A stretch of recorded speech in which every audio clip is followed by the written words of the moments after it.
Je vous invite à présent à ouvrir vos Bibles dans le livre du prophète Zacharie. Zacharie au chapitre 10. Nous lirons le premier verset. Demandez à l'Éternel qu'il pleuve au temps de la pluie du printemps. L'Éternel produira des orages et leur donnera une averse de pluie. Il donnera à chacun de l'herbe dans la campagne. Voilà, une promesse donc de la pluie du Seigneur, à la fois physique et spirituelle aussi. Et puis un deuxième texte dans le deuxième livre des Chroniques, de Chroniques,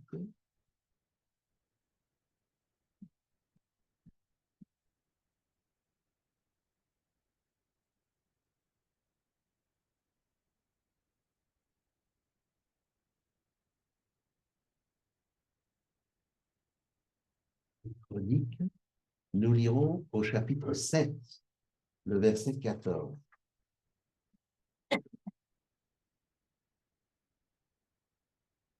Deux Chroniques 7, verset 14.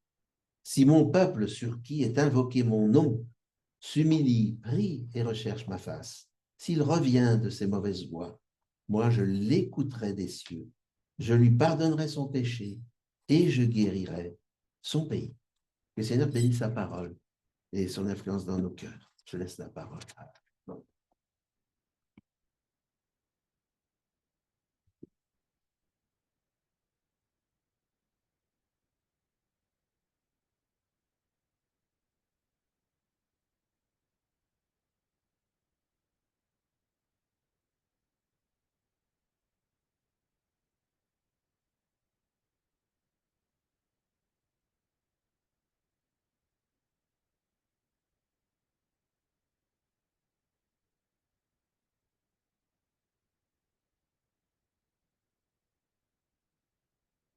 Alors bonjour à tous, en particulier aussi à ceux qui nous suivent en Zoom. Je ne sais pas qui c'est qu'il y a, mais voilà, je vous souhaite une cordiale bienvenue et aussi voilà, tous ceux qui sont dans la salle. Bien sûr, si j'aimerais qu'elle soit beaucoup plus remplie, hein, c'était un peu l'objet de ma dernière prédication. Je vous rappelle juste que lors de cette dernière prédication, j'avais dit mon souhait, ce serait que cette salle soit remplie avant la fin de l'année. Donc, il faut se mettre un peu au travail. Et ça peut-être un petit peu le message un peu de ce matin qui va un peu dans le même sens. Je vais vous faire une courte histoire, en fait. Il s'agit d'une jeune femme qui s'appelle Rachel, qui vit dans l'Oregon. Et puis, elle étudie la parole de Dieu avec une femme très pieuse. Et puis, Rachel, en fait, avait un problème en ce qui concerne les messages sur la réforme, mais la réforme sur la santé particulièrement. Puis, son professeur lui fait remarquer que l'esprit de prophétie, en fait, révèle clairement euh, que personne ne ferait partie en fait de ceux qui sont translatés, tous ceux qui sont les vivants en fait qui vont être pris dans les derniers temps et qui vont monter au ciel. Et elle dit il fait remarquer que l'esprit de prophétie donc dit que ces saints vivants en fait euh, qui feraient pas partie de ces saints vivants voilà s'ils ne s'adonnaient à ce vice. Et puis ça a secoué d'une manière particulière en fait cette dame Rachel. Et puis pendant 2 semaines, en fait, elle va s'abstenir, elle va essayer de régler sa vie en fonction de ce qu'elle a appris. Et puis 2 semaines après, en fait, elle se dit, bon, elle revient à son ancien régime. Et quand elle rencontre cette dame avec qui, en fait, elle avait étudié, elle dit, bah, en fait, j'ai décidé de me faire plaisir et de me préparer à être parmi les morts ressuscités. C'est un peu bizarre. Elle me dit, j'ai décidé de me faire plaisir. En fait, en gros, elle s'adonnait, enfin, je pense qu'il y avait des choses dans son alimentation qui correspondaient pas.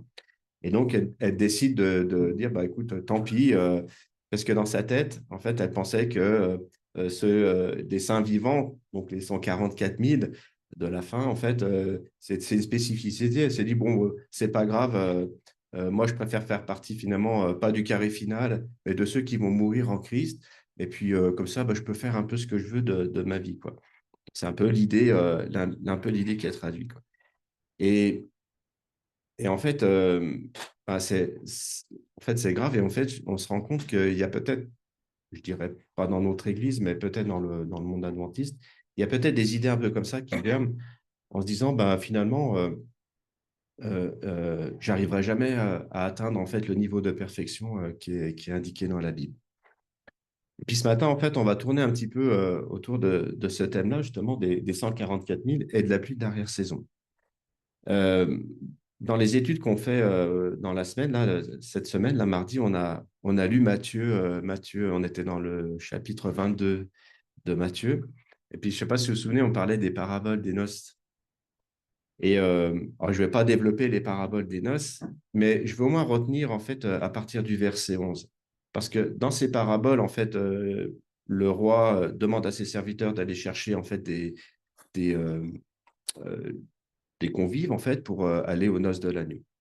Voilà. Puis on se souvient tous que dans cette histoire, eh bien, l'un va dire, ah bah, moi, j'ai des choses à faire au champ, moi, j'ai autre chose à faire là-bas.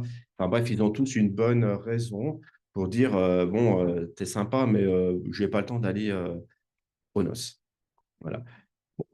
On ne développe pas le sujet, mais à la fin, on nous dit que ils vont, ils vont aller en fait chercher d'autres convives, puisque les autres ont refusé. Ils vont aller dans tous les carrefours. Et puis on s'aperçoit que ces serviteurs vont aller chercher dans les chemins, ils vont rassembler tous ceux qu'ils trouvent, et les bons et les méchants, en fait. Il n'y a pas de distinguo. Ah non, mais alors toi, tu es bien, toi, tu vas mériter aux noces. En fait, c'est vraiment bon et méchant. C'est assez intéressant. Mais ces bons et ces méchants, ils vont se positionner, et donc, en fait, ils vont aller aux noces. Et il y a quand même un parallèle à faire, en fait, avec les 144 000, enfin, avec le peuple, le carré final. Mais ce qui m'intéresse, enfin, ce qui m'intéresse par rapport à l'histoire précédente avec Rachel, c'est que on voit au verset 11, le roi va rentrer pour voir ce qui était à table. Et chose intéressante, et là, il aperçut là un homme qui n'avait pas revêtu l'habit de noces. Et il lui dit, mon ami, comment es-tu entré ici sans avoir cet habit de noces? Cet homme eut la bouche fermée. Alors le roi dit au serviteur, liez-lui les pieds et les mains et jetez-le dans le ténèbre du dehors, où il y a des pleurs et des grincements de dents, car il y a beaucoup d'appelés, mais peu d'élus. Et c'est vrai que souvent on se dit, voilà, enfin, on se dit, bah, si jamais la mort doit nous surprendre, on se dit, bon, il faut plus ou moins que je sois en règle en fait avec Dieu, mais on, on met souvent en fait un niveau très très bas en fait. C'est-à-dire que euh, on n'a peut-être pas conscience que si demain nos vies devaient s'arrêter, est-ce qu'on serait véritablement en règle avec Dieu? Vous voyez ce que je veux dire? Parce que Dieu est un Dieu de grâce, effectivement, mais c'est pas la grâce à bon marché, quoi. Et on va voir que des raisonnements comme ça, en fait, ça peut être dangereux. Nous vivons à la fin des temps et Dieu nous appelle à nous préparer en fonction de cette époque à laquelle nous traversons. Et moi, j'ai choisi ce thème parce que je crois fermement en fait qu'on est arrivé en fait à ce fin de temps on est quasiment arrivé au fin de temps de probation et il nous reste très peu de temps entre maintenant et le scellement. Donc je me suis dit, bah, il faut quand même avoir un message fort, un message clé où on demande en fait à chacun d'entre nous en fait de nous tenir prêts. Parce que si on veut vraiment être honnête avec nous-mêmes, aujourd'hui, si Jésus devait apparaître dans toute sa gloire, et on a vu ça ce matin, en fait, est-ce qu'on pourrait subsister devant le trône de Dieu? Est-ce qu'on pourrait tenir debout, en fait, devant Dieu? J'ai trouvé très intéressant dans l'école du sabbat ce matin. Vous vous souvenez de Moïse qui demande à faire passer la gloire de Dieu? Moïse ne peut pas regarder Dieu en face. Pourquoi? Parce qu'il est pécheur. Donc, il a besoin d'être caché en Christ.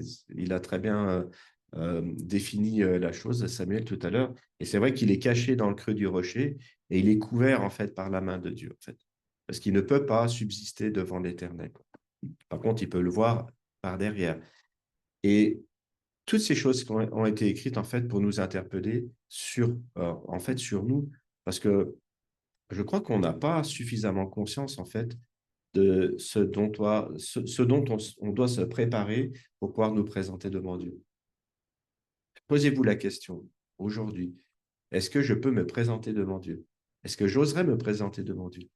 Je vous donne une autre image. C'est le fameux prophète, je crois est-ce que c'est Isaïe? C'est Isaïe, ou Ézéchiel. Celui qui il va se présenter, en fait, il va avoir une vision. Je crois que c'est Ézéchiel. Je crois que c'est Ézéchiel 1 ou quelque chose comme ça. Vous savez, quand on voit les pans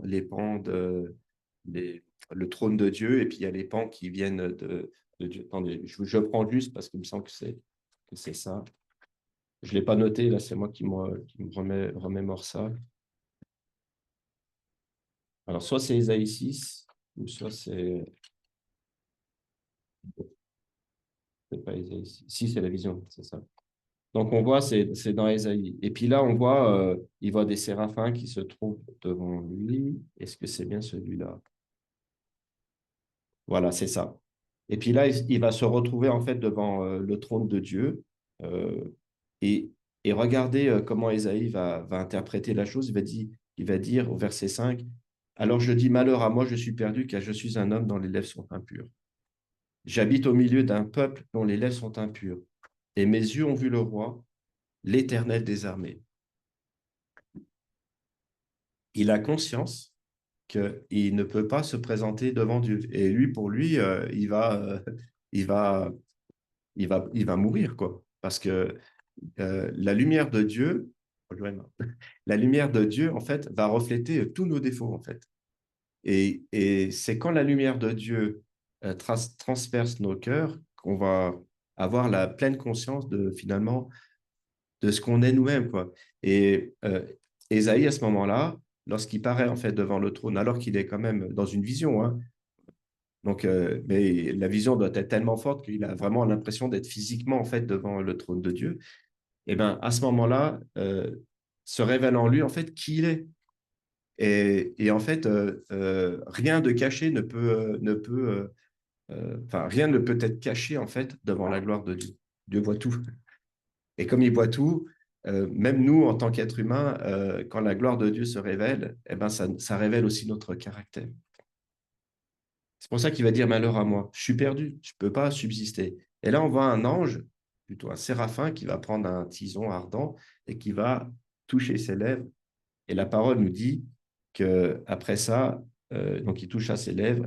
Et une fois que ses lèvres ont été touchées, il va dire ta faute a été enlevée et ton péché est expié. Voilà. Alors après, il y a la suite, j'ai entendu la voix du Seigneur en disant qui reverrai-je, mais ça, c'est un autre passage. Et donc, c'est un peu la raison pour laquelle je m'interrogeais, me dis, il faut quand même qu'on essaye de définir en fait quel est l'idéal de Dieu, quoi. Parce que je peux vous dire qu'en faisant cette étude, je me suis dit, waouh, le niveau que Dieu demande en fait à ses enfants, il est très élevé en fait. Et on passe à côté de beaucoup de choses. Ce matin, on a lu Apocalypse. Alors, je vais pas tout vous relire, mais je vais sélectionner un petit peu certains passages. Par exemple, dans Apocalypse 7, là, on va parler des 144 000. Apocalypse 7, les versets 2 à 4, 13 et 14. Je ne vous lis pas tout parce que ça va prendre trop de temps, mais j'ai souligné, moi, les passages qui m'intéressaient.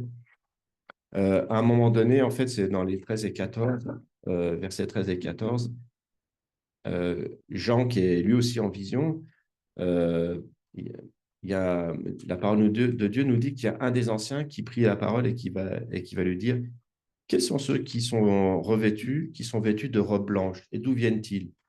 Et Jean va lui répondre, bah, tu le sais. Et l'ancien va lui dire, ce sont ceux qui, venant de la grande tribulation, ont lavé leurs robes et les ont blanchies dans le sang de l'agneau. Et nous, on a vu ce petit passage-là lors des études qu'on fait aussi chaque sabbat. Euh, Ça veut clairement dire qu'en fait, que euh, ces personnes-là, qui viennent de la grande tribulation, en fait, ont revêtu le caractère de Jésus. Apocalypse, un peu plus loin, 14, à partir des versets 1 et suivants. Verset 1, c'est voici, je regardais un agneau se tenait sur la montagne de Sion. Avec lui, les 144 000 personnes qui avaient le nom de leur père, on l'a lu ce matin, écrit sur leur front. Et la particularité de ce peuple, c'est qu'ils sont les seuls à chanter un cantique nouveau, hein. Ils chantaient un cantique nouveau. Et la deuxième particularité, c'est que ces 144 000 qui sont rachetés de la terre, ce sont ceux qui ne se sont pas souillés avec des femmes, car ils sont vierges. Ce sont ceux qui suivent l'agneau partout où il va. Et un autre point intéressant, il ne s'est point trouvé de fraude dans leur bouche, car ils sont irréprochables devant le trône de Dieu. Et ce matin aussi, on l'a vu, ça tombait bien que, en fait, j'ai vu hier soir que la leçon parlait de ça. Je dis, bon, c'est intéressant. On voit dans le psaume 55, et ce matin, on a lu le psaume 15, le psaume 24, et j'en ai très peu parlé, parce que je savais que j'allais en parler après. Mais l'idée fondamentale, en fait, c'est que les enfants de Dieu sont irrépréhensibles. Dans leur bouche, il ne se trouve point de fraude. Il y a rien, il n'y a pas de tâche. Ils sont propres, entre guillemets, si je puis dire. Et ça, c'est un point important. Un des points importants qui est souligné dans le psaume 5, au verset 5, il est écrit, car tu n'es point un Dieu qui prenne plaisir au mal. Le méchant n'a pas sa demeure auprès de toi. Et tout à l'heure, on a vu dans Matthieu 22 au verset 11 et suivant, que la personne qui n'avait pas revêtu l'habit de noces ne peut pas subsister dans la présence de Dieu. Alors, l'image, elle est forte. On lui lie les mains, les pieds, on le fiche dehors. Voilà. Mais là, c'est un peu fort. Mais n'empêche que, en fait, on ne pourrait pas subsister en fait, dans la présence de Dieu. Et ça, je pense que c'est un point intéressant. Et ça doit aussi nous interpeller parce que si vraiment vous avez conscience que Jésus il revient bientôt, eh ben, commencez à regarder à votre cœur, commencez à regarder votre préparation. Parce que oui, c'est bien, il faut apporter le message, je suis complètement d'accord avec vous, mais il y a une notion de préparation. Et on va le voir, cette notion, elle est très, très importante. Et, et je pense que si notre caractère, évidemment, il ne va pas changer en un instant, en un clin d'œil. Euh, ça, c'est les joueurs de flûte là, qui nous font croire peut-être que certains peuvent penser que lorsque les gens seront scellés, en fait, leur caractère sera changé et que enfin ils seront bons, ils seront dotés, enfin, leurs robes seront blanchies. C'est pas comme ça que ça marche. C'est vraiment pas comme ça que ça marche. Et si vous croyez ça, il y a un problème. Donc, il faut surtout pas aller dans ce sens-là. Dieu n'acceptera point le mal dans sa demeure. Cela nous fait poser la question suivante. Quelle différence finalement il y a entre les 144 000 et ceux qui meurent en Christ, en fait? Alors, on doit établir finalement cette vérité. Il est vrai que Dieu n'est pas une norme de salut différente pour les vivants qui vont être enlevés au ciel et les autres saints qui seront ressuscités, qui seront morts et ressuscités. Ceux qui meurent doivent, à leur mort, être en règle avec Dieu. Ça, c'est un point important. Ils doivent être à la fois justifiés, donc ça, c'est le cas par le sang du Christ, mais ils doivent être aussi sanctifiés. Et ça, c'est tout le travail d'une vie, si je puis dire. En tant qu'individus, ils doivent cesser de commettre des péchés connus et inviter le Christ à demeurer dans leur cœur par la foi et à leur donner la force nécessaire pour obéir volontairement à leur Seigneur. Et c'est là qu'on peut dire qu'ils auront lavé leurs robes qui symbolisent leur caractère et les auront blanchis dans le sang de l'agneau. Euh, Bien que finalement la norme du salut soit la même pour les êtres vivants de la dernière génération que pour les saints qui seront décédés et ressuscités, il y a quand même une différence notoire. Parce que les épreuves, en fait, que les 144 000 vont traverser, cette grande tribulation que la dernière génération va traverser, telle qu'il n'y en aura aucune autre génération qui aura connu ça, euh, se développera en fait chez les 144 000 vivants. Ce, ce qui va se développer en fait chez eux, c'est des caractères qui vont ressembler davantage à celui de Jésus-Christ, de ceux de toute autre génération des saints antérieurs. Ils atteindront en fait une maturité de caractère qui révélera qu'ils ont gagné la bataille contre le mal. Donc vous voyez que effectivement aujourd'hui, euh, Jésus est à la porte, mais il n'est pas encore là. Le scellement n'a pas encore eu lieu.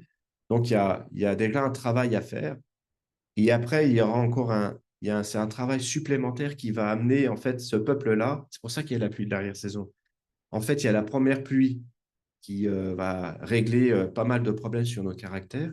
Et cette dernière pluie, en fait, va permettre au peuple de Dieu, on va dire aux grains, aux fruits, de mûrir et de se révéler pleinement. Et c'est à ce moment-là, en fait, que le peuple de Dieu se révélera pleinement.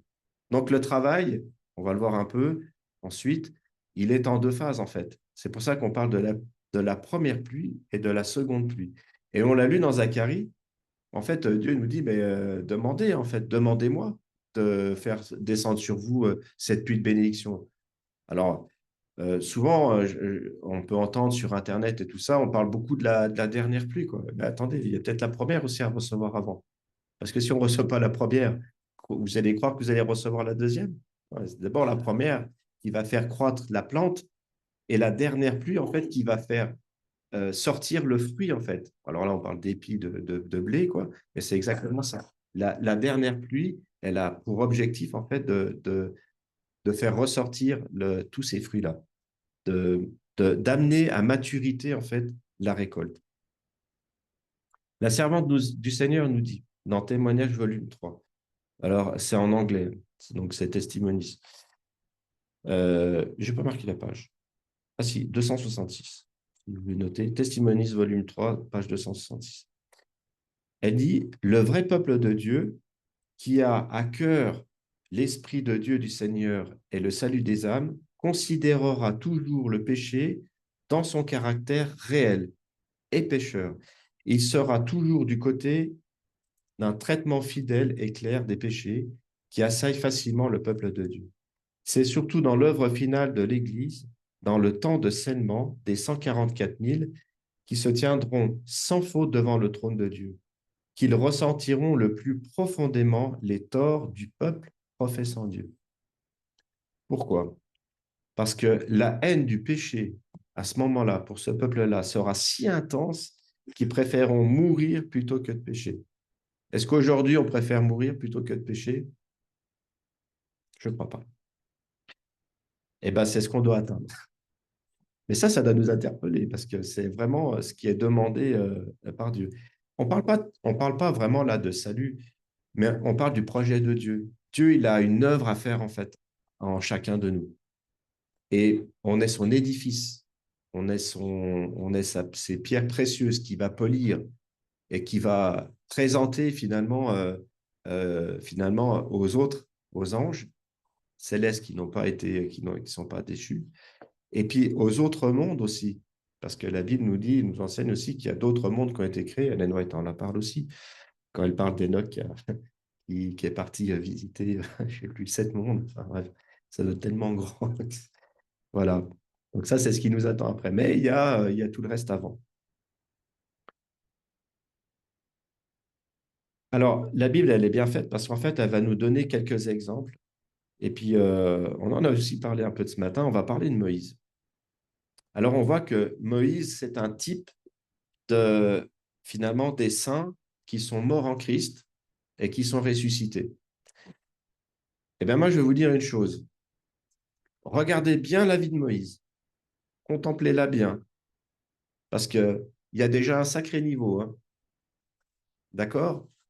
Et c'est une représentation de ce qu'on devrait arriver si on doit mourir ici-bas, quoi. Donc, il y a le niveau de Moïse. Et après, on va arriver à l'autre. C'est juste pour bien, voilà. Qu'est-ce qui a fait que Moïse, en fait, il n'a pas pu finalement être translaté? Parce qu'il aurait pu, c'était le projet de Dieu, on va le lire dans les écrits d'Ellen White. Mais Ellen White, elle écrit ceci un petit peu avant. Moïse, fatigué par 40 années d'errance et d'incrédulité, perdit un instant son emprise sur la puissance infinie. Il échoua juste aux frontières de la terre promise. Et c'est pas un truc de dingue, ça. 40 ans en Égypte. Donc là, il est avec les Égyptiens, il a la culture égyptienne, donc ça, c'est pas très bien. 40 ans dans le désert pour faire un reset de tout ce qu'il a appris. C'est un petit peu ça, l'objet de ces 40 ans. Et à la fin de ces 40 ans, c'est buissonnant, il rencontre enfin Dieu. Dieu dit, c'est bon, maintenant, tu es prêt pour la mission que je vais t'amener. Et 40 autres années, parce que ça aurait pu évidemment prendre moins de temps si le peuple de Dieu avait, avait accepté en fait le plan d'aller en Canaan, et ils seraient allés en Canaan, et ils n'auraient pas tourné pendant 40 ans dans le désert. Mais voilà, après, il a subi aussi. C'est là aussi que ça nous met en évidence que on n'est pas individuel, on est en tant que peuple. Et ça doit être aussi, ça doit avoir aussi un impact dans notre cœur. Donc, on se dit, oh, bah, attends, c'est pas grave si l'Église mondiale ils font machin. Non, si ça nous, ça nous impacte nous aussi. On croirait pas, mais ça nous impacte. C'est pour ça qu'il faut prier pour eux, etc. Donc, bah, il va échouer à la terre promise. Donc, il faut qu'on considère en fait la leçon. Je vais juste faire ça. Ah, voilà, ça, j'y vais y arriver. Considérer la leçon personnelle que nous devons tirer de l'expérience de Moïse. Lorsqu'il a péché en s'appropriant la gloire du Christ, en faisant jaillir l'eau du rocher, le Christ utilise la vie de Moïse comme une leçon de choses pour nous aider à comprendre qu'il y aura une différence d'expérience entre ceux qui meurent et ceux qui sont ressuscités. Non, ceux qui meurent et sont ressuscités, pardon, et ceux qui sont translatés. Écoutez bien ce qu'elle dit. Un seul péché dont il s'est immédiatement repenti, il n'a pas attendu, voilà, il s'est repenti immédiatement, a empêché Moïse d'être translaté, si je puis dire, mais il ne l'a pas empêché d'être ressuscité. Elle nous écrit de nouveau dans Premiers Écrits, page 164. Satan avait essayé de trouver quelque chose pour accuser Moïse devant les anges. Il se réjouissait d'avoir réussi à l'amener à déplaire à Dieu. Et il disait aux anges qu'il pourrait vaincre le Sauveur du monde lorsqu'il viendrait racheter l'homme. En raison de sa transgression, Moïse tomba sous le pouvoir de Satan, la domination de la mort. S'il était resté ferme, le Seigneur l'aurait amené, écoutez bien, à la terre promise, et non seulement, il l'aurait ensuite transféré au ciel sans qu'il ait vu la mort. C'est intéressant, ça je ne savais pas, en faisant des recherches. Donc, Dieu avait un vrai projet. C'est pas qu'il s'est dit, bon, bah, alors lui, il représentera les morts ressuscités, et il représentera les morts translatés. Non, non, Dieu, il avait ce projet-là. Mais Satan, qui a toujours plus d'un tour dans son sac, lui a fait perdre de patience, en fait. Et quand il va prendre son bâton et qu'il va... D'ailleurs, il n'aurait même pas dû frapper au rocher. Déjà, il n'aurait même pas dû frapper qu'une fois. Il a frappé 2 fois, mais c'est même pas l'histoire de frapper 2 fois. Enfin, on connaît un peu l'histoire. Il aurait dû demander à Dieu, parce que le rocher symbolise Christ dans cette histoire-là, et demander, Père, fais sortir de l'eau, abreuve ce peuple. Et Dieu aurait immédiatement en fait ouvert les fontaines. Mais dans son impatience, dans son, dans, dans son, il était excédé par 40 ans de gens qui viennent murmurer constamment, qui viennent lui casser les pieds jour et nuit, un truc de fou. On n'y pense pas à ça, mais tous les jours, il devait. Imaginez quand, des fois, si vous êtes en charge de quelque chose, moi, quand j'étais dans mon entreprise, dans l'entreprise où j'étais avant, j'avais 11 personnes, donc c'est pas grand-chose à gérer 11 personnes. Mais c'est 11 personnes qui viennent tous les matins vers vous et qui viennent se plaindre parce qu'ils aimeraient plus d'un salaire plus, et qu'ils aimeraient ci, qu'ils aimeraient ça. Donc là, je suis dans un petit contexte, je ne suis pas dans le contexte spirituel. Alors imaginez, avec je ne sais pas combien de milliers de personnes. Alors après, il a écouté son beau-père Jethro qui lui a dit, écoute, arrête de vouloir régler tous les problèmes de quasiment 2 millions de personnes. Tu vas juste épuiser à la tâche et tu vas mourir à la tâche. Donc, même si après, il a divisé tout ça en groupes de chefs de 10, 200, etc., et 2000, il avait quand même en charge, en fait, toute cette responsabilité. Et il avait sur les épaules entièrement, en fait, ce peuple-là, quoi. Et c'est compliqué. Donc, je ne dis pas que j'arrive à comprendre qu'à un moment donné, j'en ai marre et je perds patience, en fait. C'est un peu ça. Alors, imaginez que lui, qui représente, lui qui a perdu patience au bout de 40 ans, c'est pas au bout de 10 jours, quoi, ou au bout de 4 heures. Donc, ça nous met déjà le degré, c'est ça que j'aimerais insister là-dessus, sur le degré, en fait, déjà, de sainteté Vous voyez ce que je veux dire? Je ne veux pas vous faire peur, mais c'est la Bible qui en parle. Alors, elle développe aussi cette même idée dans Patriarches et Prophètes. Si la vie de Moïse n'avait pas été entachée par ce seul péché, ne donnant pas à Dieu, finalement, en ne donnant pas à Dieu la gloire de faire jaillir l'eau du rocher à Kadès, il serait entré dans la terre promise et aurait été transféré au ciel sans avoir vu la mort. Patriarches et Prophètes, page 478. Nous savons que Moïse donc a commis un péché, plus d'un péché au cours de sa vie. On a encore discuté ce matin. Son premier péché, c'est l'Égyptien qui l'a tué. Voilà. Et, on a vu aussi tout à l'heure, c'était très intéressant dans l'école du sabbat, lorsqu'il redescend de la montagne du Sinaï, et puis que là, il voit le peuple en train d'idolâtrer le veau d'or. Euh, il va donner cet ordre à tous ceux qui sont rangés de son côté de traverser le champ de part en part. Et là, plus de 3000 âmes, en fait, vont périr. Donc, je dis pas forcément que là, c'est un péché, mais c'est une mauvaise compréhension. Mais on voit que la vie, en fait, de Moïse est quand même, il y a quand même des choses qui sont pas tout à fait, c'est pas ça révèle pas, en fait, le caractère de Jésus précisément à ce moment-là. Mais Dieu a utilisé ce seul péché que Moïse a sciemment commis sur les lèvres du Jourdain, sur les rives du Jourdain, juste avant de traverser la terre promise, pour nous faire comprendre que les saints vivants doivent mettre fin au péché dans leur vie avant d'entrer dans la Canaan céleste. Rien n'est plus clair. Donc, on doit être en ordre. Alors, on n'est pas tous en fin de vie ici, évidemment. Il nous reste, je l'espère, encore beaucoup de temps. Mais ne pas croire qu'on va tous se mettre en ordre quand les choses vont arriver, parce que la mort peut venir tout de suite. Donc, c'est quelque chose, finalement, la Bible, elle nous parle souvent qu'on doit constamment, en fait, on doit être demander à Dieu de nous purifier, de nous rendre saints, etc. Donc, bien que Dieu ait prévu de transférer Moïse au ciel, qu'on l'a vu tout à l'heure, sans qu'il ne voie la mort, il n'était pas encore prêt à être un type de ceux qui seraient prêts à être transférés. Donc, il dut mourir. Peu de temps après, Moïse est mort, mais quelques jours plus tard, Dieu l'a ressuscité. Il a été emmené au ciel pour devenir un type des saints de Dieu ressuscités. Un type des repentants qui ne seront pas obligés de passer par les circonstances spéciales de la fin des temps et des grandes tribulations. Alors, dans la Bible, il y a deux personnages en fait qui ne sont pas passés par la mort. Alors, il y en a d'autres qui ne sont pas mentionnés lorsque Jésus est ressuscité. Et puis non, là, c'est des morts qui sont ressuscités. Je dis une bêtise. Mais de ceux qui sont vivants et qui ont été translatés, il y a deux personnes. Il y a Enoch et Élie. Alors, on va parler un petit peu Enoch. Enoch, en fait, c'est le type donc, des saints vivants des derniers jours.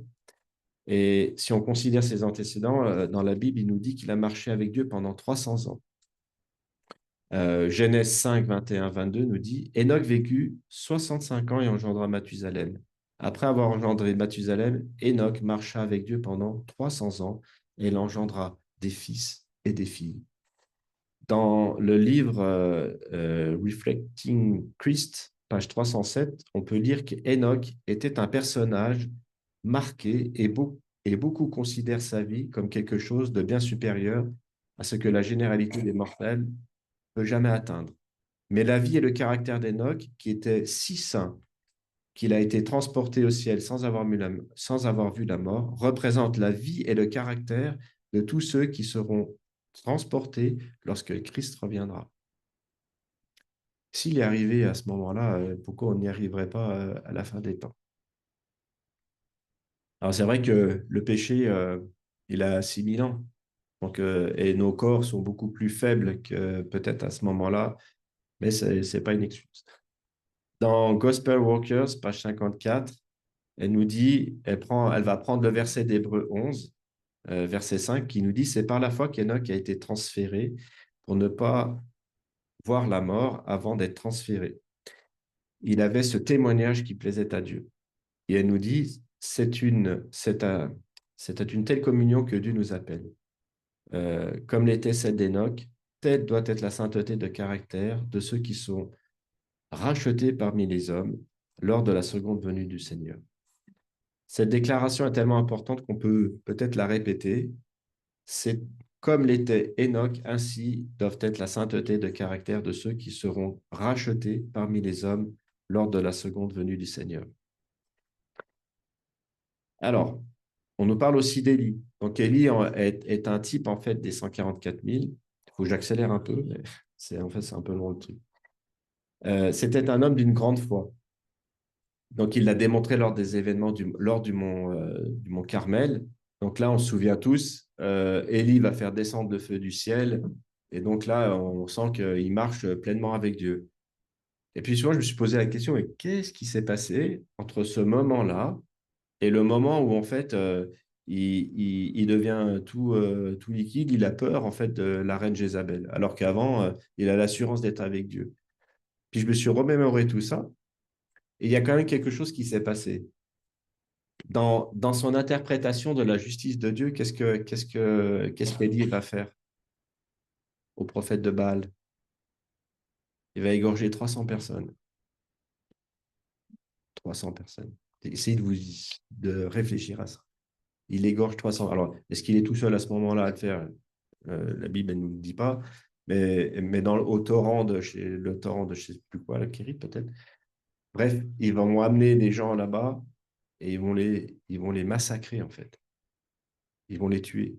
300 personnes. C'est énorme. Imaginez, on n'est même pas 30. C'est un truc de fou. Est-ce que vous ne pensez pas que ça n'a pas eu un impact? Je pense que quand il est reparti, il s'est posé la question. Et certainement que la présence de Dieu qu'il ressentait au Mont Carmel, il ne devait plus la ressentir telle. Et c'est ce qui a fait que dans le cœur d'Élie, eh ben, il a flanché. Vraiment, à ce moment-là, il a flanché. Et il a douté. Ellen White nous dit, la dépression le saisit. Sous l'inspiration du Tout-Puissant, il avait résisté à la plus rude épreuve de foi. Mais dans cette épreuve de découragement, avec les menaces de Jézabel qui résonnent à ses oreilles, il perdit son emprise sur Dieu. Et Ellen White nous dit que le découragement est un péché et un acte déraisonnable. Le découragement. Parce qu'on doit faire confiance en Dieu. Ça, c'est quelque chose que Dieu m'a toujours appris. Dans un moment, alors c'est pas forcément parce qu'il m'a appris ça qu'à chaque fois j'ai eu la super foi, la super confiance, mais Dieu m'a toujours démontré qu'il fallait tout le temps lui faire confiance. Et que si on ne lui faisait pas confiance, ça le blessait. Voilà ce que Dieu m'a appris. Donc, dans un moment de lassitude, ben, il a laissé la peur de la mort l'emporter sur la foi. Alors, réfléchissons un peu un instant. Quelle est la différence entre le péché de Moïse et celui d'Élie? Parce que les deux ont péché. Mais qu'est-ce qui va se passer après avec Élie? Il va, Dieu, Dieu va le réhabiliter. Vous vous souvenez, il va partir pendant 40 jours dans le désert, toujours ce chiffre 40. Et là, il va rencontrer Dieu. Et il pense rencontrer Dieu. C'est un peu la même histoire que Moïse, lorsque Moïse, et il a très bien souligné ce matin Samuel, lorsque Moïse demande à la tribu de Juda de traverser le camp, pardon, et d'aller de part en part et de tuer frères, enfin tous ceux qui ne sont pas du côté de Dieu. Là, on retrouve un peu la même similitude dans l'histoire lorsque, pensant que c'est la volonté de Dieu, Élie va égorger les fameux 300 prophètes. Euh, Dieu, dans sa miséricorde, il remet au centre, en fait, qui il est. Donc, dans l'histoire de Moïse, Exode 33, on l'a lu tout à l'heure, il va passer, il va dire qu'il est le Dieu miséricordieux dans la colère, etc. Il va remettre ça sur sa loi. Et puis, on ne va pas la lire, mais vous la connaissez, l'histoire. Lorsqu'Élie va être dans cette grotte-là, il s'attend à voir Dieu dans les tremblements de terre, dans le feu, dans le vent qui déchire les montagnes. Ça devait être un truc impressionnant. D'ailleurs, je ne sais plus, une fois, j'avais vu une vidéo où il suppose, c'est une supposition, parce qu'il est revenu quasiment jusqu'au mont Sinaï, savoir ça. Il est venu sur la montagne du mont Sinaï, en fait, il y a une cavité, comme une petite caverne, et il serait très, très probable, en fait, que Élie ait été dans cette caverne-là, dans cette cavité-là. Et, donc, ça, c'est avec les vidéos de Ron Wyatt. Donc, je mets entre parenthèses, il n'a pas gravé son nom sur les pierres, mais c'est en tout cas la seule cavité qu'il y a dans ce secteur-là. Et ça, c'est un fait intéressant. Mais ce que je veux souligner surtout, c'est que Dieu, vous vous souvenez de comment se finit l'histoire? Il se révèle dans quoi? Dans les tremblements de terre? Non. Dans le feu? Non. Dans dans un murmure léger.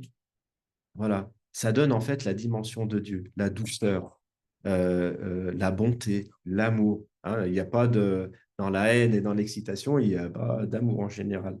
Donc, ce n'est pas le véritable amour de Dieu. Et tout ça pour nous faire comprendre, enfin, pour faire comprendre que Élie, ça l'a touché profondément. Et Dieu avait encore des projets en fait avec lui. Et ensuite, il l'a réhabilité et il allait prêcher de manière puissante en fait. Il a vécu plein d'autres belles choses. Et il a été vraiment un instrument entre les mains de Dieu. Jusqu'au jour où Dieu va lui dire d'appeler Élisée. Et puis là, on connaît l'histoire. Élisée, c'est un agriculteur. Et puis, il va lui apprendre des choses. Et quand il considère qu'il est prêt, il va lui dire, est-ce que tu veux le manteau? Enfin, l'histoire, on la connaît. Mais à cette étape, c'est qu'à partir de ce moment-là, c'est-à-dire qu'en fait, si on regarde bien, il s'est sanctifié, en fait. Il avait une certaine compréhension de Dieu. On ne pourrait pas dire qu'il ne le connaît pas, puisqu'au Mont Carmel, il fait descendre le feu du ciel en priant Dieu et qui va tout consumer. Donc, quand vous vivez une expérience pareille, vous pouvez dire, eh là, j'ai tout compris. Ben non, en fait, il n'a pas tout compris. Donc, en fait, Dieu nous conduit, en fait, dans notre expérience spirituelle, pas à pas. Et il gomme tout ce qu'il y a à gommer, tout ce qui ne va pas, que ce soit dans nos traits de caractère et aussi dans notre compréhension de Dieu. C'est pour ça que notre Église a comme une sacrée responsabilité parce que Dieu nous a éclairés d'une lumière particulière.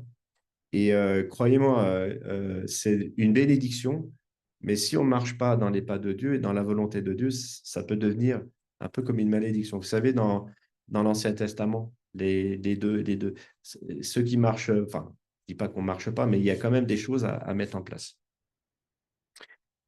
Donc, Élie a passé un certain nombre d'années avant d'être translaté. Et Ellen White dit, Élie était un type des saints qui vivront sur la terre au moment du second avènement du Christ et qui seront changés en un instant, d'un clin d'œil, à la dernière trompette, sans avoir goûté à la mort. Alors, je vais accélérer un peu parce que j'ai pas... C'est quelle heure? Ouais. J'ai attaqué à quelle heure?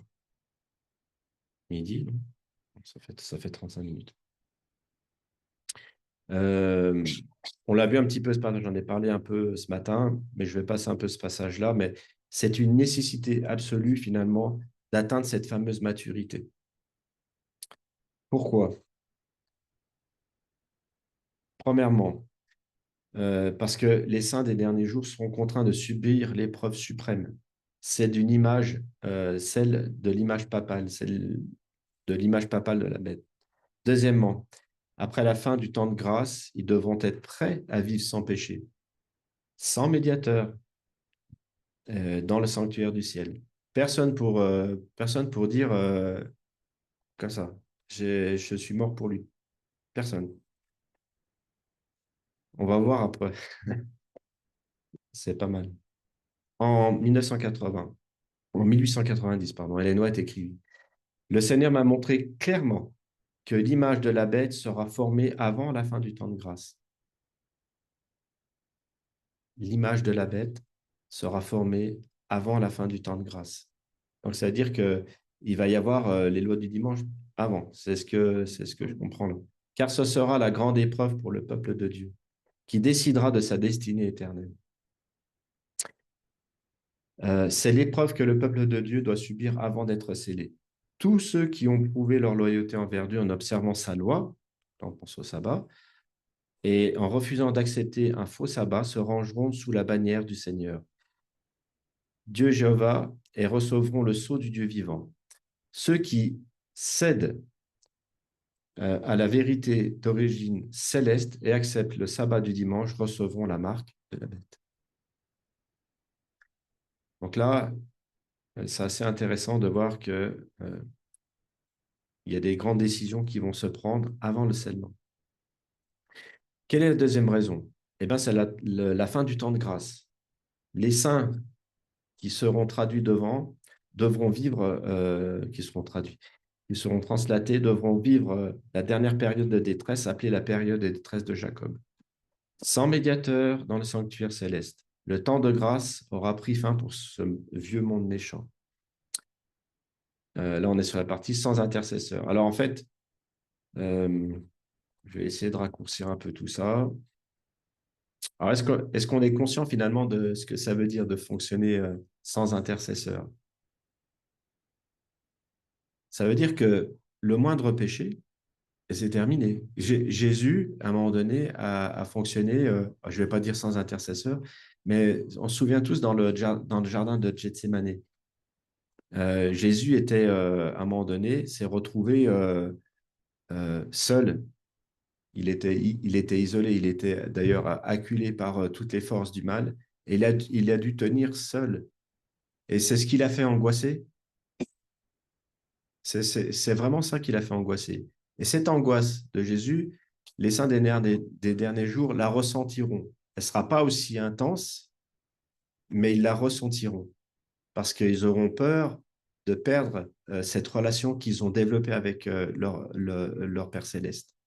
Parce que c'est ce que Dieu nous demande d'accomplir quelque part. C'est d'avoir cette relation, cette même relation que Jésus et son Père avaient. On doit arriver en fait à ce stade-là. Dans dans la grande controverse, page 425, Ellen White nous dit « Ceux qui vivent sur la terre lorsque l'intercession du Christ cessera dans le sanctuaire d'en haut devront se tenir devant un Dieu saint et sans médiateur. Leurs vêtements doivent être sans tache. Leurs caractères doivent être purifiés du péché par le sang de l'aspersion. Par la grâce de Dieu et par leurs propres efforts, ils doivent être vainqueurs dans la bataille contre le mal. » Jésus va dire dans Jean 14:30, lorsqu'il est, il va dire ceci, « Le prince de ce monde vient et il n'a rien en moi. » Donc ça, c'est l'expérience du Christ qui était sur la terre. Et Ellen White nous dit, dans un autre passage, je ne sais plus ce que ça veut dire, IBID, Satan ne pouvait rien trouver dans le Fils de Dieu qui lui permette de remporter la victoire. Il avait gardé les commandements de son Père et il n'y avait en lui aucun péché que Satan pût utiliser à son avantage. Et écoutez, c'est dans cet état que doivent se trouver ceux qui tiendront bon au temps de la détresse, sans plus aucun péché. Ça met la barre très haut, en fait. Ça met la barre très, très haut. Ça, j'ai déjà parlé de Gethsémané, donc je vais pas revenir là-dessus. Alors, on arrive sur la dernière partie. Et je vais essayer de raccourcir aussi un peu. En fait, mon message, c'est les 144 000. Je voulais mettre en évidence ce matin que, en tant que peuple de Dieu, on doit se préparer d'une manière toute particulière. D'abord parce que ça honore notre Père qui est dans les cieux, ça honore Jésus-Christ qui est venu se sacrifier pour nous. Et puis, il y a aussi un message aussi derrière tout ça qui tente à prouver que ce que Dieu a voulu mettre en place au départ avec Adam et Ève, c'était de prouver aux autres mondes que l'homme peut obéir au commandement de Dieu, malgré en fait qu'il est beaucoup plus faible que les anges. Et ça aurait eu un impact énorme en fait. L'homme n'est pas arrivé à avoir ça, à aller sur ce projet-là. Donc il est clairement tombé. Mais Jésus-Christ a repris tout ça. Et le projet de Dieu, c'est de repartir là où il devait, ou là où ce projet avait commencé. Donc, le peuple des derniers temps, ces fameux 144 000, qui auront le caractère de Jésus, vraiment, ils auront ce même caractère. Ils seront d'ailleurs unis, seront soudés. C'est pour ça que le chiffre 144, 12, en fait, Ellen White a dit, dans mon premier écrit, dit ça fait un carré parfait. Il n'y a rien qui dépasse. C'est super carré. Et ça représente la perfection. Les chiffres 12, etc., mais on ne va pas rentrer là-dedans. Et donc, ça, c'est un point important à mettre en évidence pour nous. Et en fait, on doit se préparer et on doit prier pour recevoir les pluies qui vont faire que nos caractères changent. Et en fait, j'ai l'impression que dans les églises, c'est précisément c'est ce qui va manquer. Parce que, alors, moi, je suis content parce que dans les petits groupes du matin, franchement, depuis qu'on a mis ça en place, on a vu tellement de miracles. C'est des trucs de fou. Encore ce matin, là, quand j'entends Isabelle, ça me donne du sourire, quoi. Je me dis, bah, on a prié pour cet homme-là qui était atteint de Parkinson et qui ne pouvait plus rien faire. Il pouvait plus rien faire. Et là, ça va mieux. Il y a des améliorations. Alors, on n'est pas encore sur des grands miracles, mais je me dis que on- c'est un miracle. Je veux dire, il n'est pas 100% guéri. C'est ça pour moi le grand miracle, c'est que la personne soit complètement guérie. Mais on a vu tellement de choses. Encore un autre exemple. J'ai perdu son nom. C'est pas Manon, c'est Monique. On a prié pour cette dame. À chaque fois qu'elle allait au médecin, ses yeux diminuaient. Elle est passée de 8 à 6 à 4 et ça allait encore diminuer de 0. Enfin bref, elle allait perdre son œil droit ou gauche. Elle était aveugle. On a prié pour cette dame. On a prié ici même. On a prié dans nos groupes de prière du matin. Et cette dame, donc elle est partie faire des visites. Et quand elle a fait ses visites, à la grande surprise du médecin, elle est passée de 2 à 4 ou de 4 à 6. Alors d'abord, ça a stagné, c'est-à-dire qu'en fait, c'était en chute libre, et puis après, ça a stagné. Après, elle est passée de 4 à 6, de 6 à 8. C'est extraordinaire. Et puis la prochaine étape, ce sera de 8 à 10. Voilà. Dieu répond en fait aux prières, la puissance de la prière. Mais si donc cette puissance de la prière, elle a un impact sur les autres, alors à combien plus forte raison, elles ne pourront pas avoir d'impact dans nos caractères et dans notre préparation. Parce que ça doit aller ensemble en fait. Et plus on sera rempli de l'Esprit de Dieu, plus il va déverser en fait sa pluie dans nos cœurs, plus nos caractères seront changés et plus on aura en fait finalement, si je puis dire, de puissance. J'aime pas trop utiliser le mot puissance parce que Satan utilise ça, mais dans ce que lui il donne, il n'y a pas d'amour. Mais on sera rempli en fait de cette puissance et surtout de cet amour et ça va nous amener en fait finalement à aller vers les autres et Dieu nous dira, va vers lui, impose-lui les mains, guéris-le. C'est pas nous qui allons diriger quoi que ce soit parce qu'on sera piloté en fait par le Saint-Esprit. Et c'est vraiment là où on doit aller. Alors, je finis juste avec la pluie de la dernière saison. Là, je me suis un peu perdu, je ne sais plus où on en est. Qu'est-ce qui la rendra possible à cette pluie? Dieu a réservé une grande bénédiction à déverser sur son Église de la dernière génération, une bénédiction qui n'a pas été manifestée auparavant parce qu'elle n'était pas nécessaire. À la fin des temps, cependant, elle devient une nécessité. Ben oui, parce que pour tenir debout devant Dieu, si Dieu il ne met pas encore un petit coup de pouce pour, on va dire, augmenter tout ça, ça ne passera pas. À la fin des temps, cependant, voilà, on l'appelle la pluie de l'arrière-saison. Dieu savait que la dernière génération aurait besoin d'un apport supplémentaire de grâce du Saint-Esprit pour se préparer à traverser la période de détresse de Jacob et à rencontrer le Christ lors de sa venue. Jésus nous a dit, je serai avec vous jusqu'à la fin des temps. Donc jusqu'au bout, en fait, il va nous aider. Même lorsqu'il sera plus à intercéder pour nous, sa présence, en fait, dans les cœurs de ses enfants sera suffisante pour qu'ils ne pêchent plus. Et c'est ça, en fait, l'objectif. C'est qu'ils soient. Vous vous souvenez de la prière de Jésus? Père, je te prie euh, pour qu'ils soient un avec nous, comme toi et moi, nous sommes un. Méditez ça, parce que c'est vraiment beau. Alors, on peut lire cette bénédiction dans Joël, chapitre 2, les versets 23-24.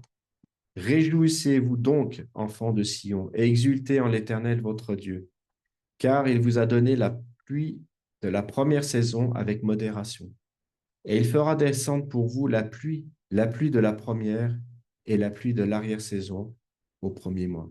Les airs seront pleins de blé, et les cuves déborderont de vin et d'huile. Donc, en plus de permettre à cette dernière génération de proclamer à grands cris à toute nation, toute tribu, toute langue et tout peuple, ce qui sera un accomplissement du dernier jour, la pluie de l'arrière-saison accomplit quelque chose pour les saints eux-mêmes. Cette œuvre de grâce pour les saints peuvent être comparées à la maturation du grain pour la moisson, et ce sera certainement le temps de la moisson pour l'Église de Dieu. L'écriture que nous venons de citer, Joël 2, 24, explique que lorsque la pluie de l'arrière-saison tombera, l'ère de battage sera pleine de blé.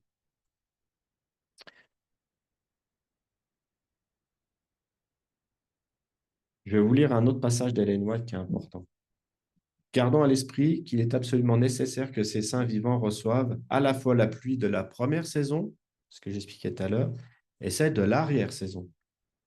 Et Ellen White nous dit ceci dans Témoignage aux ministères et aux ouvriers: si nous ne progressons pas, si nous nous mettons pas en état de recevoir la pluie de la première et de l'arrière-saison, écoutez ce qu'elle dit, nous perdrons nos âmes. Et la responsabilité en incombera à notre propre porte. Je répète, si nous ne progressons pas, si nous ne nous mettons pas en état de recevoir la pluie de la première et de l'arrière-saison, nous perdrons nos âmes et la responsabilité nous incombera. Ce sera de notre faute. Témoignage pour les ministres. C'est une traduction que j'ai fait, ça me l'amène bizarrement. C'est Testimonies of Ministry, je ne sais plus quoi. Ellen White explique plus loin. Le mûrissement du grain représente l'achèvement de l'œuvre, ce qu'on a dit tout à l'heure, de la grâce de Dieu dans l'âme. Donc, on est d'accord que la pluie de la saison, elle n'est pas là pour créer un super caractère. En fait, elle est juste l'accomplissement de ce qui s'est passé avant. Donc aujourd'hui, on doit travailler nos caractères. D'ailleurs, ça tombe bien, on est un peu à la fin du conte de Lemaire, donc où on a quand même demandé chacun de notre côté à Dieu de transformer aussi notre caractère. En vue de quoi? De davantage de pluie. Alors, si possible, la pluie de la saison, si on est prêt à la recevoir. Parce que Dieu ne nous la donnera pas si on n'a pas fait de boulot avant. Si on ne s'est pas mis dans les conditions pour recevoir la pluie de la saison. Et tenez-vous bien, si on ne reçoit pas la pluie de la saison, qu'est-ce qui se passe pour nous à la fin? Comment on fait pour subsister devant Dieu? On ne pourra pas. Ce n'est pas possible. Et il est possible que des gens s'éteindront parce que Dieu sait très bien qu'ils ne pourront pas passer cette phase-là, quoi. Et dans sa grande générosité, certainement que ça se passera comme ça. Mais on ne pourra pas passer le cap. Si on est vivant lors du sènement et qu'on n'a pas reçu la pluie de l'arrière-saison, on ne pourra pas traverser en fait ces épreuves. C'est impossible. Il ne faut pas se leurrer en se disant je suis suffisamment fort, j'ai la foi, je suis fidèle. Dans tout ça, ça va être balayé en un clin d'œil. Donc, le mûrissement du grain représente l'achèvement de l'œuvre de la grâce de Dieu dans l'âme. Par la puissance du Saint-Esprit, l'image morale de Dieu doit être perfectionnée dans le caractère. Nous devons être entièrement transformés à la ressemblance du Christ. C'est l'objectif final que Dieu veut pour son peuple. Et il atteindra son objectif. Avec moi, sans moi, il aimerait bien qu'on soit là, mais c'est son objectif et il va atteindre cet objectif. Parce que sinon, il y aurait quelle gloire pour Dieu s'il y a 20 personnes dehors qui manifestent le caractère de Jésus. Ça serait triste quand même. Mais Dieu est un Dieu puissant. Et il est en train maintenant déjà de travailler le cœur de ses enfants pour qu'ils se tiennent prêts. Ces messages-là, ce message-là, je le remercie si elle me voit. Je ne sais pas si elle est là, Christiane Dufour. C'est grâce à toi qu'il y a ce message ce matin, parce qu'elle a lu des trucs. Je lui dis, mais attends, mais c'est quoi? Dis-moi. Et puis, j'ai réussi à retrouver sur Internet. Non, c'était tout en anglais, j'ai dû tout traduire. Mais c'est une mine d'or, c'est exceptionnel. Moi, ça m'a bouleversé. Euh, on va arriver à la fin parce que j'avais mis d'autres trucs, mais c'est pas possible. C'est beaucoup trop long. Je sais que je prêche dans un mois, je reviendrai, je pense, sur ce sujet. Nécessité de la pluie de l'arrière-saison, je crois que... Non, on ne l'a pas lu. La pluie d'arrière-saison, donc, fait mûrir la récolte, on l'a vu, représente la grâce spirituelle qui prépare l'Église à la venue du Fils de l'homme. Mais si la première pluie n'est pas tombée, il n'y aura pas de vie. Le feuillage vert ne germera pas. Si les premières pluies n'ont pas fait leurs œuvres, la pluie de l'arrière-saison ne peut amener aucune semence à la perfection. Donc là, elle redit ce que j'ai dit, mais au mieux. C'est pas possible, quoi. L'œuvre, elle doit commencer avec la pluie de la première saison. Et d'ailleurs, si cette pluie était tombée, enfin, si elle tombait déjà, si elle commençait à tomber en abondance, moi, je pense elle est déjà en train de tomber. Avec ces groupes de prière, avec ce qu'on est en train de vivre, ça, avant, on le vivait pas. Et là, je remarque que ça est en train de grandir, en fait. C'est en train de prendre de plus en plus de proportions.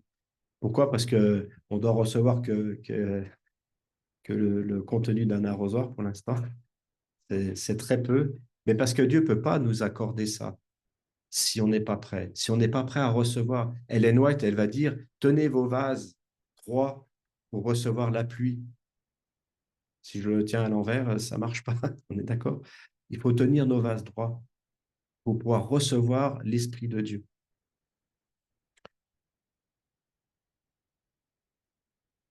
On l'a lu tout à l'heure. Zacharie 1, 10, chapitre 1. Demandez à l'Éternel la pluie de l'arrière-saison. Quelle belle promesse. Et il a dit, je vous l'enverrai. Je vous enverrai une abondante pluie, que ce soit pour la première ou pour que ce soit celle de l'arrière-saison. Dieu ne faillira jamais dans ses promesses. Beaucoup de nos concitoyens, on va dire adventistes, semblent attendre la pluie de l'arrière-saison pour accomplir leur victoire sur le péché. Et là, nous sommes prévenus qu'ils commettent une terrible erreur. Ce n'est pas le but de la pluie de l'arrière-saison. Et ça, vous l'avez bien compris maintenant. Donc, une préparation préalable est nécessaire avant que la pluie de l'arrière-saison ne tombe sur l'un d'entre nous. Ellen White nous dit, dans Testimonies to Ministers and Gospel Workers, page 507, nombreux sont ceux qui, dans une large mesure, n'ont pas reçu la première pluie. Ils n'ont pas obtenu tous les avantages que Dieu leur a accordés. Ils s'attendent à ce que le manque soit comblé par la pluie de l'arrière-saison. Lorsque l'abondance la plus riche de la grâce sera accordée, ils ont l'intention d'ouvrir leur cœur pour la recevoir. Ils commettent une terrible erreur. L'œuvre que Dieu a commencée dans le cœur humain en donnant sa lumière et sa connaissance, notre cas, qui doit se poursuivre continuellement. Chaque individu doit prendre conscience de sa propre nécessité. Le cœur doit être débarrassé de toute souillure et purifié pour recevoir l'Esprit. C'est en confessant et en abandonnant leurs péchés, en priant sincèrement et en se consacrant à Dieu, que les premiers disciples se préparèrent à l'effusion du Saint-Esprit pour le jour de la Pentecôte. Il nous reste 15 jours. Il y a une invitation. Le même travail, même à un degré plus élevé, doit être accompli aujourd'hui. Et ce que Dieu veut faire, c'est nous purifier. Et dans Message choisi, page 191, Ellen White nous dit, aujourd'hui, vous devez purifier votre vase afin qu'il soit prêt pour la rosée céleste, prêt pour les averses de la pluie de l'arrière-saison. Car la pluie de l'arrière-saison viendra et la bénédiction de Dieu remplira toute âme qui s'est purifiée de toute souillure. C'est notre tâche, à chacun d'entre nous, de céder nos âmes à Christ afin d'être prêts pour le temps de rafraîchissement de la présence du Seigneur, prêts pour le baptême du Saint-Esprit. Il faut qu'on soit prêts. Je termine. Peut-être que la première venue, là, hein, je vais voir si je peux shooter des trucs. Ah oui, elle nous dit comme ça, mais on a compris aussi tout à l'heure, aucun d'entre nous, dans Testimonies volume 5, page 214, aucun d'entre nous ne recevra jamais, jamais le sceau de Dieu tant que son caractère comportera une tâche. Jamais. Et on l'a vu tout à l'heure, Moïse n'a pas pu rentrer dans le ciel parce qu'il y avait un péché. Il l'a confessé, hein, mais non, parce que là, il était à la porte de la Canaan terrestre. Et nous, nous sommes à la porte de la Canaan céleste. Donc, à nous de demander à Dieu de Seigneur, montre-moi tout ce qu'il y a, tout ce qu'il y a à faire. Et c'est ça, finalement, de purifier son vase. C'est de demander à Dieu de faire ce travail de fond qu'on est incapable de faire.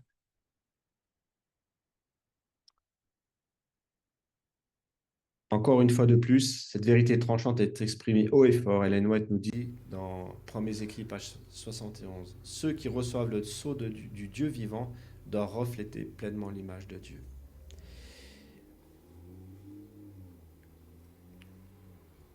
j'ai pris un dernier texte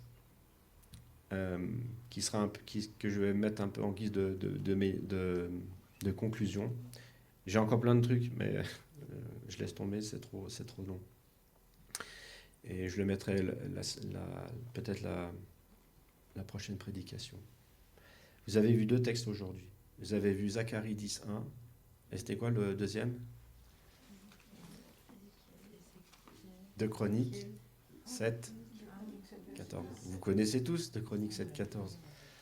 D'ailleurs, je l'ai choisi en chant après. Comme ça va bien imprimer. Que dit de Chroniques 7.14? Est-ce que quelqu'un veut me le lire?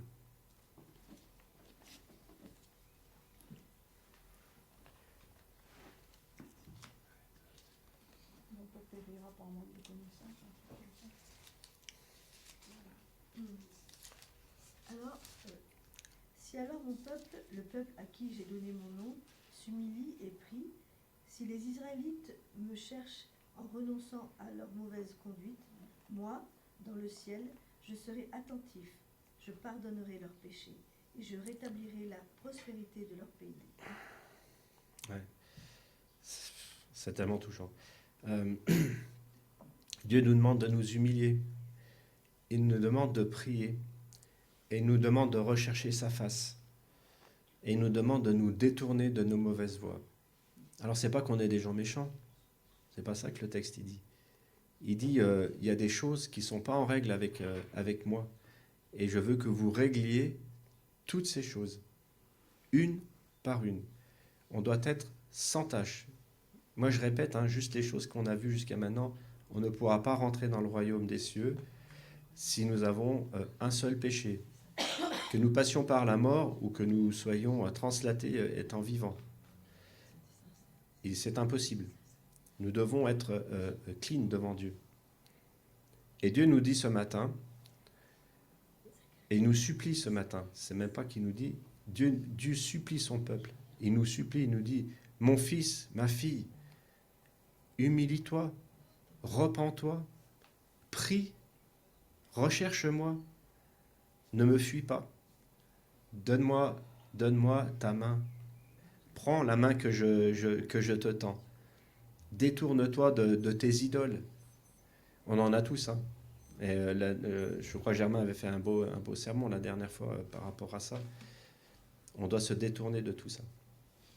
Je me le dis à moi-même en premier. Mais je le dis aussi à mes enfants. Je le dis à ma femme. Je le dis à vous, tous qui êtes assemblés ici. Dieu vraiment nous demande de faire cet effort-là. C'est vital pour les moments et les moments à venir. Et je pense que notre Église pourra pleinement s'épanouir si on observe concrètement en fait ce que Dieu nous demande encore ce matin.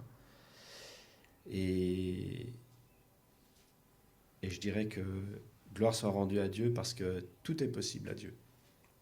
Et ne croyez pas qu'il y a impossibilité d'arriver à ce niveau d'exigence de Dieu. Parce que si c'était le cas, il n'y aurait aucun sens à tout ça.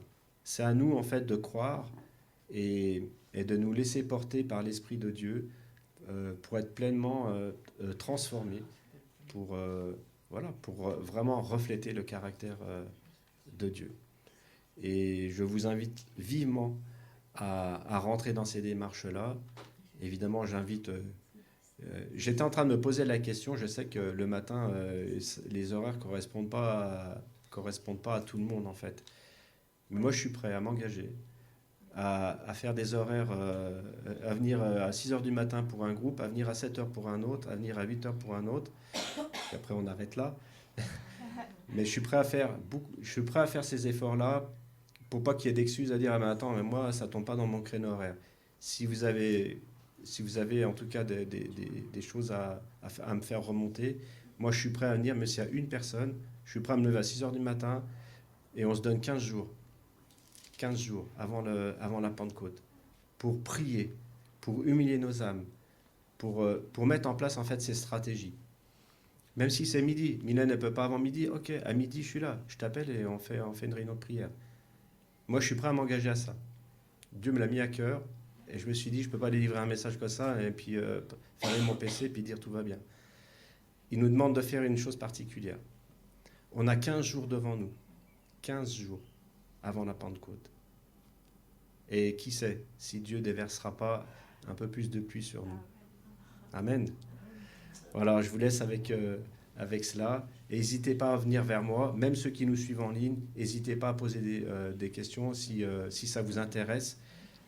Voilà, de prendre part en fait à ces réunions de prière le matin qui seront spécifiquement aiguillées sur ces sujets-là. On traitera aussi des prières comme on a l'habitude de faire.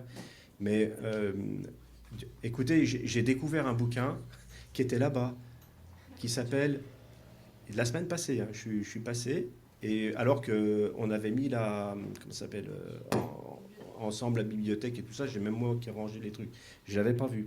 Un petit bouquin, pas plus grand que ça, qui s'appelle Prier pour la pluie. Alors c'est tout en anglais, je dis, donc heureusement aujourd'hui, avec un téléphone portable, vous prenez la photo, vous mettez traduction et ça vous traduit. Alors, attention les traductions, c'est alors des fois, il y a des mots qui sont un peu bizarres, mais maintenant avec l'IA, c'est quand même super, ça va super vite et c'est quand même, ça représente bien. Et ça, c'était un peu la deuxième partie, mais ça, on n'a plus le temps. Mais dans ce petit ouvrage, il y a un peu une méthodologie, en fait, et c'est ce que je veux mettre en place, en fait, dans les réunions de prière du matin, avec un temps d'adoration, avec un temps de supplication, un temps de confession. C'est important, je ne dis pas confesser, c'est pas confesser les grosses fautes, mais il donnait un peu l'exemple comme avec Daniel qui va confesser les fautes du peuple, de Dieu, etc. Bon, bref. Et enfin voilà, donc tous ces moments-là, j'aimerais les partager avec vous, peut-être les vivre avec vous si vous êtes intéressés. Et toujours dans cette même dynamique, dans ce même flux de dynamique, de se préparer et d'aller de l'avant. J'ai terminé. Mais c'était juste. Merci beaucoup de votre écoute.